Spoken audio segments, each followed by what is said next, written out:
Scars is not merely a written language, but a living script, one that reflects the primal truth that every action leaves a mark.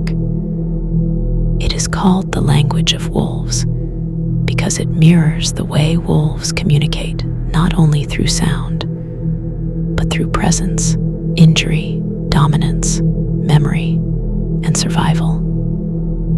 Every scar on a wolf tells a story, where it has been, what it has endured, what it has overcome. In the same way, scars is a language born from wounds, cuts, and markings that tear through the fabric of reality itself. The symbols of scars resemble gashes, claw marks, and ruptures, as though the page or surface has been physically wounded. This is intentional. Like a mirror across realms, every cut made in this world is met with an equal wound struck by the claws of Yaupon in the spirit realm. These mirrored wounds bind the physical and spiritual worlds together, forming a conduit through which unseen energy can pass. When scars is inscribed, whether on skin, stone, wood, or paper, the marks themselves are said to bleed, rippling invisible energy outward and inward at once.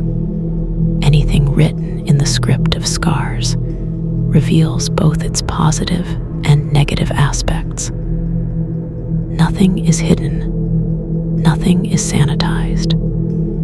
This language does not allow deception. It exposes the full spiritual weight of what is written.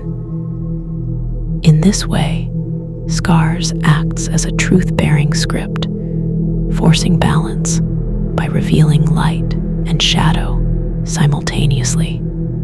At its foundation are gashed letters, which serve as the original pathway. These open wounds allow spiritual meaning to flow freely, creating an open or gashed effect. Energy moves through these letters unrestrained, raw, and volatile. When multiple gashed letters overlap, a phenomenon known as bleeding occurs. Meanings blur, interpretations merge, and energetic signals become tangled. Bleeding is not inherently wrong. It represents chaos, convergence, and raw power. But it can also lead to confusion if left unchecked. To counter this, stitched letters are used. These resemble gashed letters, but contain a stitch running through their center, symbolizing closure, containment, and control. Stitched letters halt bleeding, seal energy, and redefine interpretation. They are often used to distinguish repeating letters, such as in the word dagger, where stitching the twin G symbols prevents their fusion into a false form. Stitches may also be placed at the ends of words to separate meanings cleanly, while gashed letters can be reintroduced to prevent overclosure and stagnation. The scar's alphabet consists of 25 symbols, each representing a specific force, concept, or ritual interaction. These are not arbitrary letters. Each one is a rupture left behind when something crossed between worlds.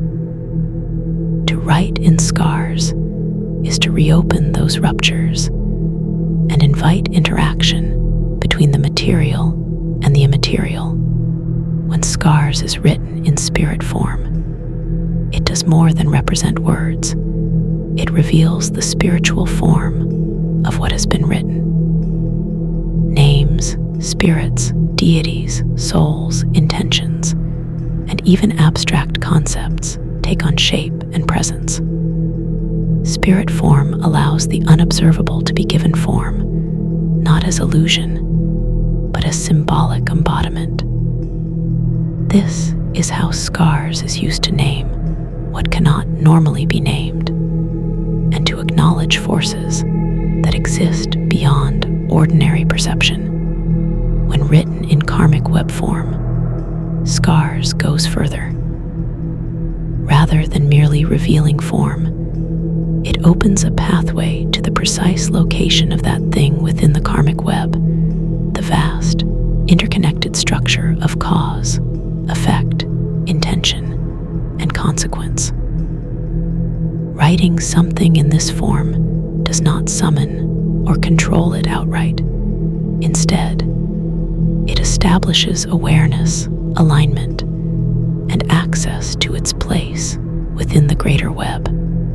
This allows practitioners to understand how an action, name, or entity is entangled with others, and how influence flows through that network. These forms can be used for reflection, binding, release, witnessing, or transformation. Scars may be written to externalize inner wounds, to map unseen relationships, to give structure to intention, or to confront truths that resist ordinary language. Because scars is rooted in touch, the hand is central to its use.